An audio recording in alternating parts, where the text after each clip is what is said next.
Hola jovencitos, bienvenidos una vez más al curso de biología. El tema que vamos a ver el día de hoy es la reproducción en los vertebrados.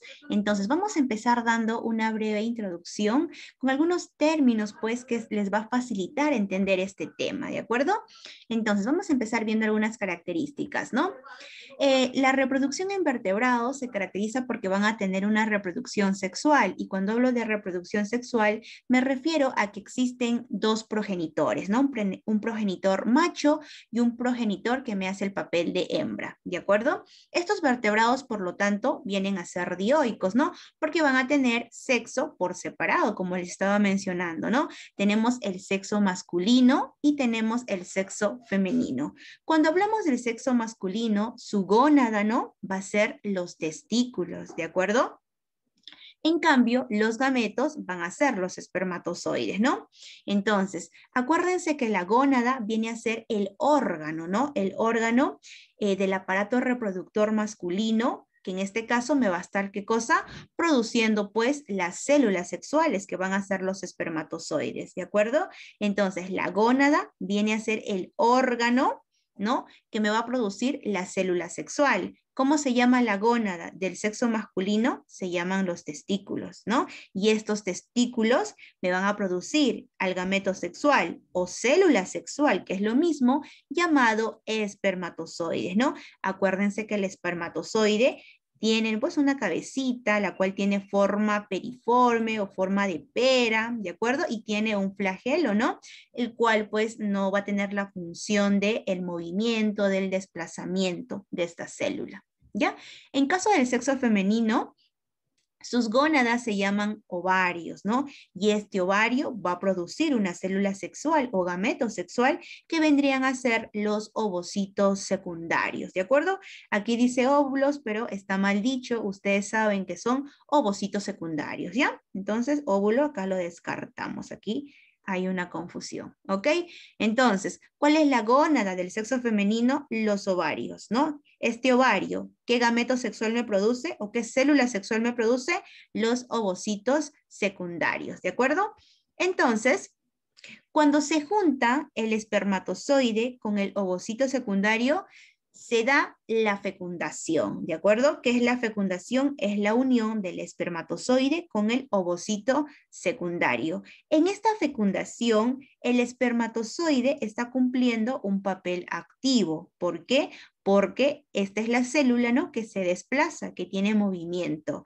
Y el que cumple el papel de un papel pasivo vendría a ser el ovocito secundario, ¿de acuerdo? Listo. Muy bien. Ahora, tenemos dos tipos de fecundación, como dice acá, ¿no? La fecundación puede ser de dos tipos. Puede ser externa o puede ser una fecundación interna. Hablamos de una fecundación externa cuando la fecundación se va a dar fuera del individuo, ¿no? Fuera del organismo. O mejor dicho, fuera, pues, ¿no? Fuera de la hembra, ¿de acuerdo?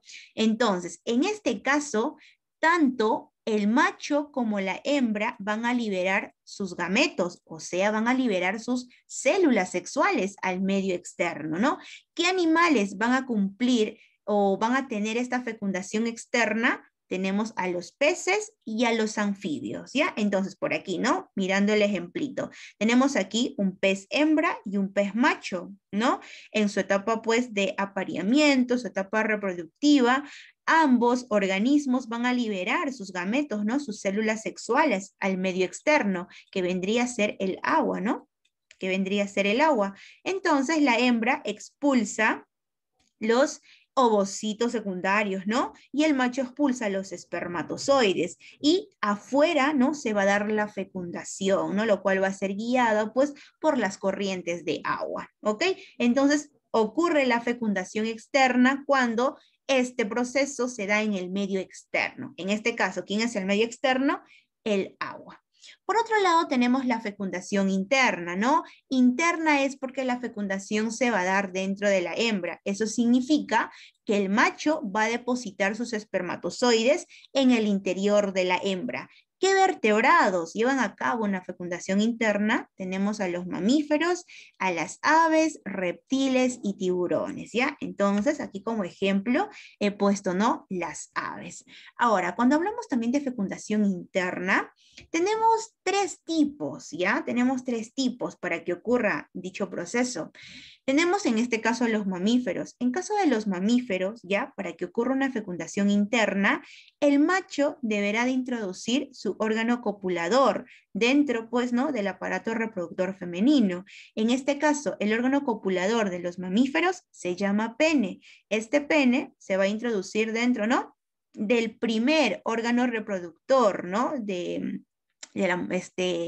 perdón, femenino, que vendría a ser la vagina, ¿no? Ustedes saben ya cuáles son las partes, ¿no?, del aparato reproductor femenino. Yendo de abajo hacia arriba tenemos vagina, tenemos el cuello del útero, las trompas de falopio y finalmente los ovarios, ¿cierto? Entonces, en caso de los mamíferos, chicos, el órgano copulador de los machos se llama pene y este pene se va a introducir dentro, pues, ¿no?, de la primera parte del aparato reproductor femenino, que sería la vagina, ¿ok? En caso de las aves, ¿ya?, no tienen un órgano reproductor, copulador, perdón, no tienen un órgano copulador, es decir, no hay pene, como se dice, ¿no?, en caso de los machos, y en caso de las hembras no van a tener también vagina, ¿no? Entonces, ¿se acuerdan que cuando ya vimos el tema de aparato digestivo, les había mencionado yo que las aves me tienen cloaca, ¿cierto? Y esta cloaca, pues, es un medio de comunicación, ¿no?, que se va a dirigir tanto hacia el aparato reproductor y también al aparato digestivo, ¿no? Y tiene una tercera función, que es el aparato urinario. Entonces, la cloaca me está cumpliendo función tanto, ¿no?, del aparato digestivo, está cumpliendo función del aparato urinario y también, pues, del aparato reproductivo, ¿de acuerdo? Entonces, en caso de las aves, como les he mencionado, no hay un órgano copulador. Entonces, ¿cómo se da la reproducción? Solamente los animales juntan cloacas, ¿de acuerdo? Y pues al juntar las cloacas, el macho por ahí va a expulsar los espermatozoides y estos espermatozoides van a ingresar por la cloaca, pues, ¿no?, del ave hembra en este caso, y pues van a ser dirigidos hasta su aparato reproductor femenino en este caso. ¿De acuerdo? Entonces, por aves, mediante unión de cloacas. En caso de los reptiles, acuérdense que ellos también tienen cloacas, ¿cierto? Pero los reptiles machos sí van a tener su órgano copulador, ¿no?, que en este caso sería el pene. Y en caso de las hembras, pues las hembras no tienen, pues, no, vagina, tienen ellos cloaca. Entonces, el pene, ¿no?, en caso del reptil macho, se va a introducir dentro de la cloaca, ¿no?, del reptil hembra. ¿Ok? Y en caso de los tiburones, chicos, ¿no?, también ocurre una fecundación interna, pero en este caso, ¿ya?, el tiburón macho tiene su órgano copulador, que vendría a ser una de sus aletas, ¿ya? En sí el tiburón tiene varias aletas, ¿no? Tiene aletas anales, aletas pélvicas, y la aleta que va a usar como órgano copulador viene a ser la aleta pelviana. Esta aleta pelviana se va a introducir, ¿dónde? ¿Tendrá vagina el tiburón hembra? No, ¿cierto? Ya les he dicho que también tiene su cloaca, ¿cierto? Entonces, dentro de su cloaca, ya se introducirá el órgano copulador, que sería pues la aleta pelviana, ¿no?, del tiburón macho, ¿ya? Son algunas particularidades pues que hay que tener en cuenta, ¿ok? Entonces, una vez que ocurre la fecundación, se junta el espermatozoide con el ovocito secundario, se va a formar el cigoto o huevo, ¿de acuerdo? Ahora, ¿por qué, Miss, hablamos de óvulos? Aquí hay que hacer una diferencia, ¿ya? Óvulo se llama cuando el espermatozoide ingresa dentro del ovocito secundario. Cuando se da el ingreso, ahí recién hablamos de óvulo. Después este óvulo, ¿no?, pasará a formar pues ya un cigoto o huevo. Este cigoto huevo, ¿no?, mediante división celular, como ya ustedes saben, formaremos el embrión, ¿de acuerdo? No se olviden acá, cigoto huevo, se dividen las células, formamos la mórula, formamos la blástula, formamos la gástrula, ¿no? Ya sus conocimientos del tema del desarrollo embrionario, que ya lo vimos, ¿cierto? Ya lo vimos eso. Entonces, pues se forma de esta manera el embrión, ¿no? Próximamente el embrión sigue desarrollándose y tendremos el feto, ¿no? Y este feto, pues, próximamente nace, ¿no? Y tendremos al individuo nuevo o al nuevo organismo, ¿de acuerdo? Ajá. Ahora, la última característica es que según su desarrollo embrionario, estos vertebrados pueden ser ovíparos, pueden ser ovovivíparos o vivíparos. Entonces, pasamos a la siguiente lámina y tenemos el desarrollo embrionario, ¿no? Dice, según el lugar donde se produce, pueden ser ovíparos, pueden ser ovovivíparos o vivíparos, ¿de acuerdo? Si el embrión se desarrolla, ¿no? Dentro de un huevo, ¿son qué cosa? Son animales ovíparos, ¿cierto? Como dice, ¿no? Nacen de huevos. El embrión está en el interior de este, ¿no? Dentro del huevo. Y esto está protegido por una serie de cubiertas, ¿no? La cáscara, a lo cual lo llamamos. Y pues dentro de este huevo va a estar todo lo necesario, todas las sustancias necesarias para que el animal, ¿no? Pueda desarrollarse, ¿de acuerdo? Entonces, tenemos aquí algunos ejemplos, pues, ¿no? De animales ovíparos. ¿Quiénes son ovíparos? Tenemos a los peces, claro que los peces osteícteos, porque hay dos tipos de peces osteícteos. Tenemos a los anfibios, a los reptiles y a las aves, ¿de acuerdo? Que vendrían a ser vertebrados, ¿no? Ovíparos según el desarrollo embrionario, ¿de acuerdo? Entonces, recuerden que este huevo, ya, este huevo tiene una cubierta, ¿no? Lo cual se le conoce pues como cáscara, ¿de acuerdo? Y tiene este huevo, esta cáscara, perdón, es duro, ¿no? Así por así no se puede romper, ¿no? Porque tiene pues minerales, ¿no? Tiene calcio que le da la dureza a esta cáscara. ¿De acuerdo? Además, dentro de este huevo, donde se está desarrollando ya el nuevo ser, ahí están todos los nutrientes necesarios para el desarrollo de este nuevo individuo. ¿Ya? Ahora, tenemos a los ovovivíparos, ¿no? En este caso, el embrión también se va a desarrollar en el interior de un huevo. Pero ¿cuál es la diferencia con los ovíparos? Es que este huevo no va a salir fuera de la madre, ya no va a estar en el exterior, sino que se queda en el interior de la madre durante todo su desarrollo, ¿ya? Entonces tenemos ovovivíparos. ¿Ya? El embrión también se desarrolla dentro del huevo, pero este huevo se queda en el interior de la madre, no sale al exterior. Ahí la diferencia con los ovíparos, ¿ya? Ejemplos de ovovivíparos, tenemos a los tiburones, algunas serpientes, camaleón, la iguana, por ejemplo, ¿ok? También tenemos otro animal que vendría a ser el caballito de mar, ¿no? A lo cual pues su nombre verdadero es el hipocampo en sí, ¿ya? Caballito de mar, chicos, no se olviden, también es un ovovivíparo, ¿de acuerdo?